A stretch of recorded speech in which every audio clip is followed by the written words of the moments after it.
જેતપુર નજીક પોરબંદર હાઈવે પર ટેમ્પો ચાલકે સ્ટીયરિંગ પર કાબુ ગુમાવતા સર્જાયો અકસ્માત। જેતપુર નજીકના પોરબંદર રાજકોટ નેશનલ હાઈવે પર ગંભીર અકસ્માત સર્જાયો છે।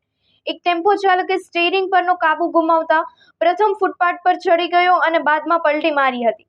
આ દરમિયાન પાછળથી આવતી કાર પણ ટેમ્પો સાથે ટકરાઈ જતા બંને વાહનોને ભારે નુકસાન થયું હતું। અકસ્માતમાં 2 વ્યક્તિઓ ઇજાગ્રસ્ત થયા છે, જેમને તાત્કાલિક સિવિલ હોસ્પિટલ ખાતે સારવાર માટે ખસેડાયા છે।